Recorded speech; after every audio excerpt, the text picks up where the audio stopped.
अगर तो आप एक अच्छे निगोशिएटर बनना चाहते हैं और आप चाहते हैं कि आप कोई भी बिजनेस कर रहे हैं या भी किसी भी तरह की कोई ऐसी डील है जो आपको फायदा दे सकती है ज़ाती लिहाज से, मुआशी लिहाज से, किसी भी कैपेसिटी में, तो आप ये 8 असूल जो बताने चाह रहा हूँ मैं, आप किसी भी तरीके से इग्नोर नहीं कर पाएंगे, क्योंकि ये इस निगोशिएशन के जो प्रोसेस होता है, बेसिक प्रोसेस होता है, उसकी ये बैकबोन है। और अगर आपने इन असूलों को अपना लिया, ट्रस्ट मी, आप बेहतर से बेहतर डील को अनलॉक करने में बहुत ज़्यादा हद तक सक्सेसफुल हो सकते हैं। सो नंबर 1, सबसे पहले को जिस भी डील को आप करने जा रहे हैं या जिस चीज़ में आप निगोशिएशन चाहते हैं, अल्टीमेट आपने ये माइंडसेट बनाना है कि आप उस डील के बाद अचीव क्या करना चाहते हैं। मोस्ट ऑफ द टाइम हम जिस चीज़ के बारे में निगोशिएशन चाह रहे होते हैं, हमारी एग्जैक्ट क्लैरिटी नहीं होती on a very open way, very unprofessional approach के ज़रिए कि भाई हम उससे एक्चुअली हमारा एंड गोल क्या है। So before going into that particular deal, और आप उसके मैदान में जाने से पहले, अपने उस केस को लड़ने से पहले, उस फाइट से पहले,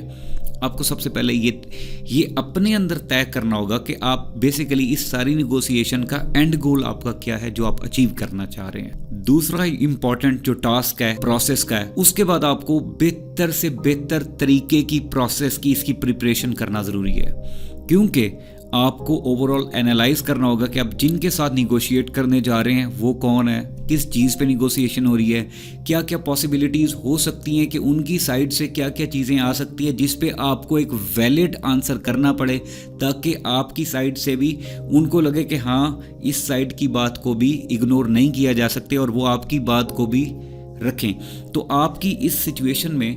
प्रिपरेशन बहुत ज़्यादा इम्पॉर्टेंट रोल अदा करेगी, और इसके लिए डेफिनेटली आपको टाइम, रिसोर्सेज, अपना ओवरऑल देखना पड़ेगा, दोनों साइड की सिचुएशन को समझना पड़ेगा, दोनों मेंटालिटीज़ को समझना पड़ेगा कि आप किस तरह के लोगों के साथ बात करने जा रहे हैं, वो कैसा सोचते हैं, किस तरह के लोगों में बैठते हैं, जिस तरह की सिचुएशन में आप डील करने जा रहे हैं, क्या वो फेवरेबल है, क्या वो टाइम फेवरेबल है या नहीं है। तो आपको ये सारी चीज़ों को एनालाइज करके ही आपको इस अप्रोच को मैच्योर करना होगा, ताकि आप उनके साथ टेबल टॉक कर सकें और एक सही तरीके से एक सक्सेसफुल वे में आगे बढ़ सकें।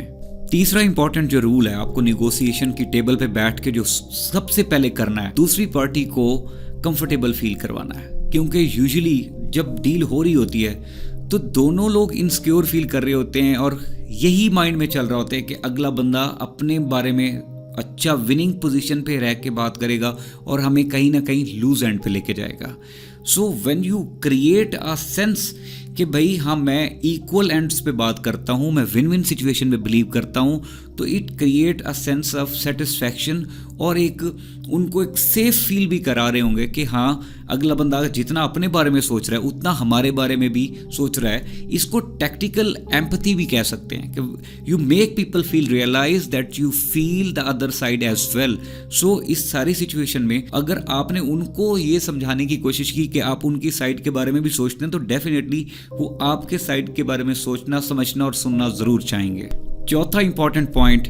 निगोशिएशन की टेबल पे बैठते हुए कम से कम आपने 2 ऑफर्स ज़रूर आपने थ्रो करनी है। कोशिश करना है कि सबसे पहले आप उनके साइड की स्टोरी सुने, the best you can do, कि हाँ भाई आप एग्जैक्टली क्या चाह रहे हैं या उनकी क्या डिमांड्स हैं या वो आपसे क्या एक्सपेक्ट कर रहे हैं किसी भी साइड पे आप अगर जा रहे हैं। द पॉइंट इज़ कि अगर आप वो नहीं बताते तो आप मिनिमम अपनी तरफ से जो तैयारी करके आए हैं, जहाँ पे मैंने दूसरे पॉइंट मैंने आपको ऑलरेडी बताया कि आपको तैयारी करनी पड़ेगी, तो उस तैयारी में आपने ये चौथा पॉइंट भी ऐड करना है, ये कनेक्टिंग पॉइंट, कि आपने कम से कम 2 ऐसी ऑफर्स खुद ही तैयार कर लेनी है, द बेस्ट, कि वो आपकी फेवर में भी उतना विनिंग पोजीशन पे हो और उनकी के लिए भी एक विनिंग पोजीशन क्रिएट करी हो, ताकि वो सेफ भी महसूस करें और आप उनको 2 चीज़ें दे सकें, और दोनों में से कोई अब उनकी अपनी चॉइस होगी वो कौन सी चुनना चाह रहे हैं। 5वां इंपॉर्टेंट पॉइंट निगोशिएशन की टेबल पे, जो कि आपके प्रोफेशनल मेयार की सबसे बड़ी पिक्चर को साबित करेगा, आपकी जो भी पर्सनल ग्रजेस हैं, जो भी पर्सनल डिसलाइक्स हैं, अगर कोई ऐसा उनमें बंदा है जो निगोशिएशन की टेबल पे बैठा है लेकिन आपको उसकी शक्ल पसंद नहीं है और आप इस वजह से आप उनके साथ ज़रा थोड़ा रूड वे में बात कर रहे हैं, या फिर कहीं ना कहीं आप कोई ऐसी सिचुएशन क्रिएट कर रहे हैं कि you just make people to nail them down, या फिर आप लोगों को अनसेफ महसूस करवा रहे हैं, तो वो निगोशिएशन कभी भी कामयाब नहीं होगी, उल्टा वो आपके हक में बुरी साबित हो सकती है। सो आपके जो भी पर्सनली प्रोफेशनल लेवल पे जो जो भी आपके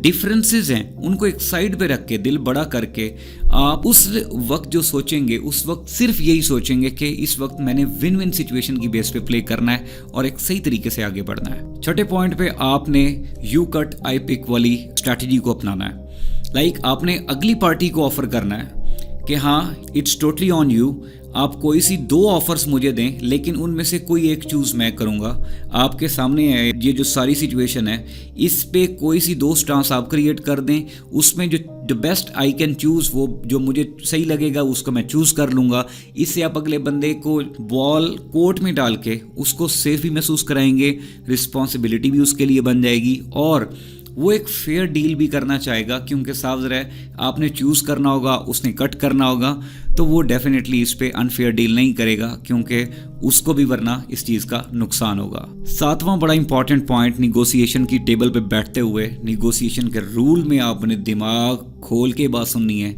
कभी भी कोई भी चीज़ एज इट इज़ नहीं देनी without getting something in return. आप कोई भी ऐसी चीज़, ऐसी सर्विस, ऐसी प्रॉमिस नहीं करेंगे जिसकी बेस पे सिर्फ आपके साइड से यस हो रहा और अगला बंदा उस चीज़ के बदले आपको कुछ भी नहीं दे रहा।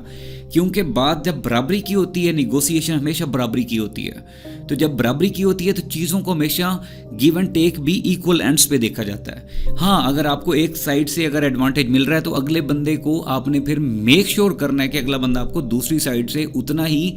फेयर एडवांटेज दे ताकि वो ये चीज़ बैलेंस क्रिएट करे और उसको भी उतना ही फ़ायदा हो जितना आपको फ़ायदा हो। Last but not the least, you must always have a backup plan.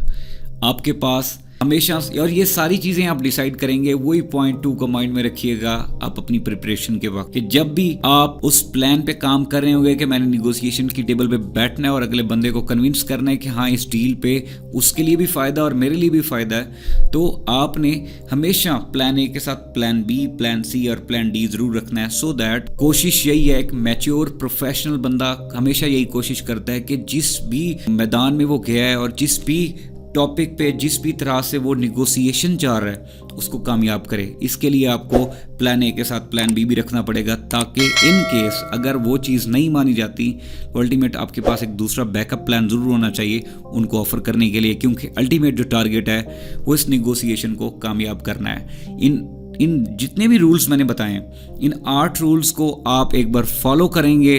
आपकी जितनी भी प्रोफेशनल लेवल की निगोशिएशंस हैं इंशाल्लाह ज़रूर कामयाब होंगी। And I will make sure कि आप ये जितनी भी चीज़ें हैं आप अगर इसको अपनी ज़िंदगी में भी अप्लाई करेंगे आपको इनसे बहुत ज़्यादा फ़ायदा होने वाला है। No it's totally up to you. अपना ख्याल रखिएगा। Thank you.